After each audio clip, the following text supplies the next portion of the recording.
Pemirsa, dampak cuaca buruk, kepadatan truk ekspedisi yang akan menyeberang di Pelabuhan Merak, Banten sejak beberapa hari terakhir mulai lancar.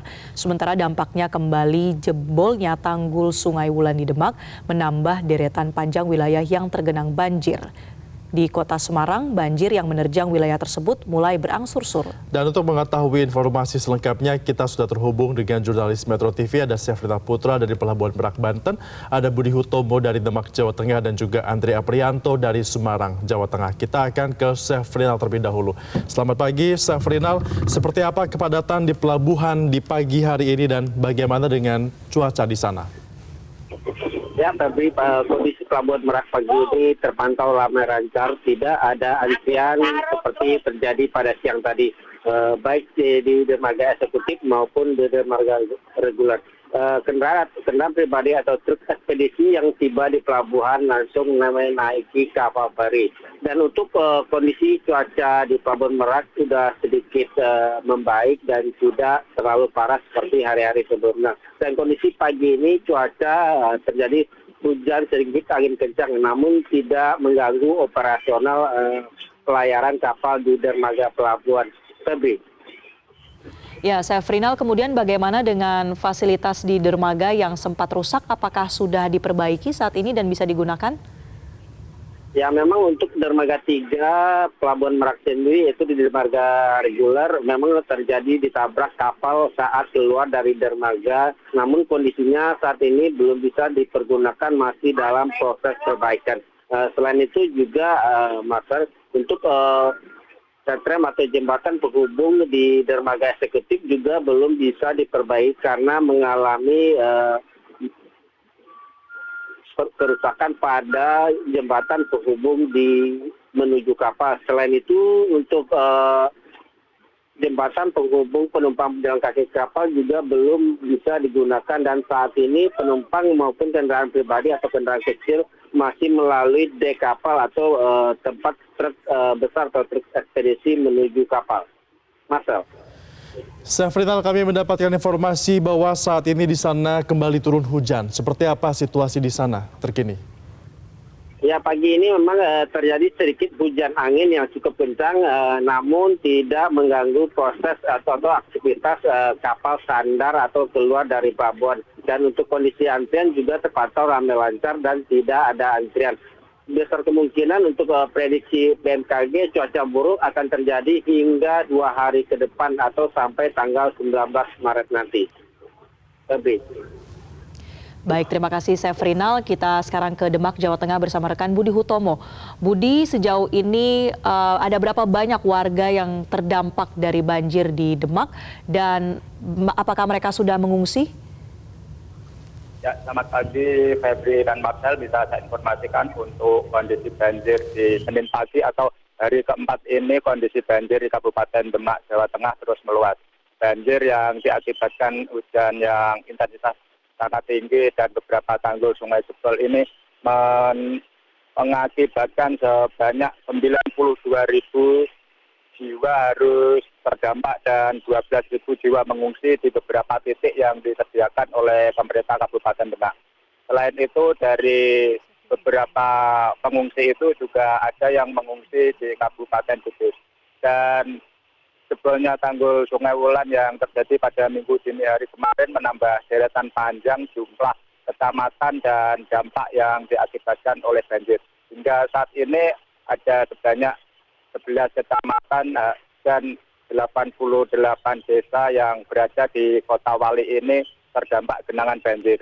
Dan bisa saya informasikan untuk saat ini genangan banjir yang paling parah berada di Kecamatan Karanganyar dan Gajah.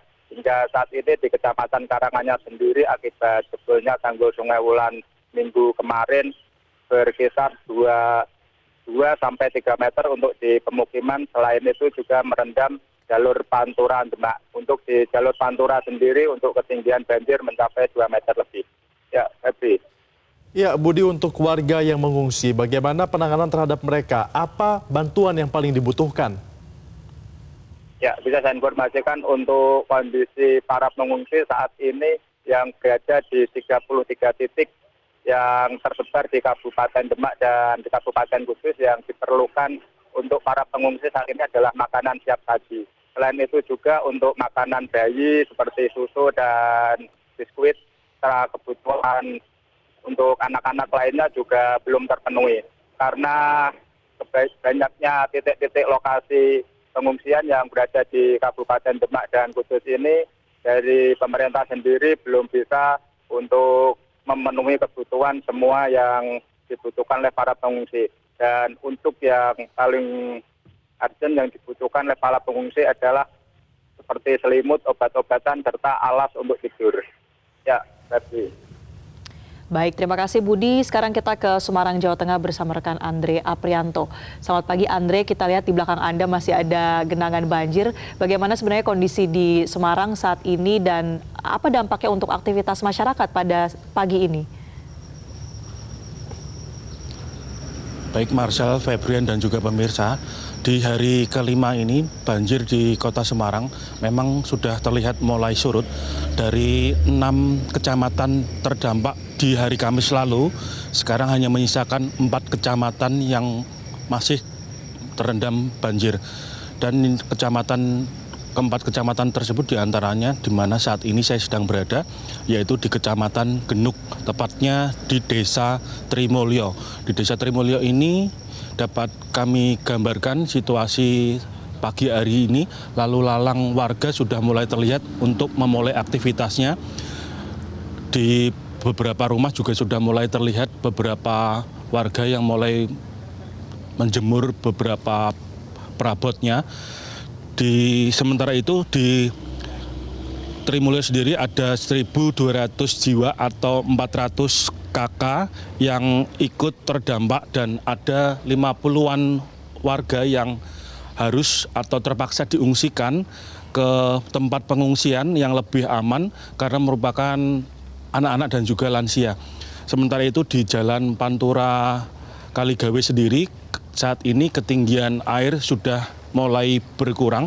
Jika pada 3 hari pertama di banjir hari Kamis lalu, ketinggian di jalur Pantura Semarang Demak Jalan Kaligawe berkisar antara 50 hingga 1 meter, saat ini sudah berkurang dari 30 cm hingga 40 cm dan kendaraan baik kendaraan besar maupun kendaraan kecil sudah bisa melintas dengan beberapa pengecualian, diantaranya kendaraan-kendaraan yang mengangkut transportasi umum.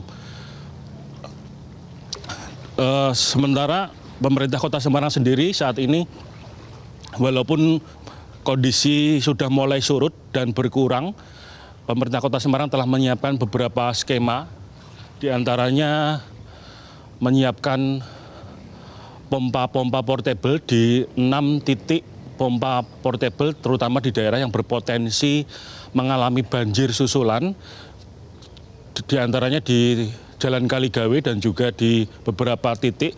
Yang paling parah adalah di depan Rumah Sakit Islam Sultan Agung, dan juga menyiapkan rumah pompa termasuk rumah pompa Seringin dan rumah pompa Tenggang, dan juga membuka semua pintu air di Kota Semarang. Selain itu, pemerintah Kota Semarang juga menyiapkan skenario penanggulangan pasca bencana, diantaranya dengan menyiapkan dapur umum serentak di 4 titik sekaligus, yaitu di Menara Universitas Semarang, di SPBU Kaligawe, dan juga di Kecamatan Gayam. Dan karena memang warga saat ini sudah mulai terserang berbagai penyakit, diantaranya tipes, bahkan ada yang terserang demam berdarah, pemerintah Kota Semarang mulai mendorong tenaga medis dan mendistribusikan berbagai keperluan termasuk obat-obatan. Keperluan obat-obatan dan keperluan di pengungsian seperti selimut dan juga keperluan lansia seperti pampers dan keperluan bayi juga masih diperlukan dan saat ini masih belum terpenuhi. Dan ketinggian air saat ini dapat saya gambarkan pula, di mana saat ini saya berada, antara 30 hingga 40 cm. Sebelumnya di tempat ini hampir mencapai 1 meter 30 cm. Febri. Jelajahi cara baru mendapatkan informasi. Download Metro TV Extend sekarang.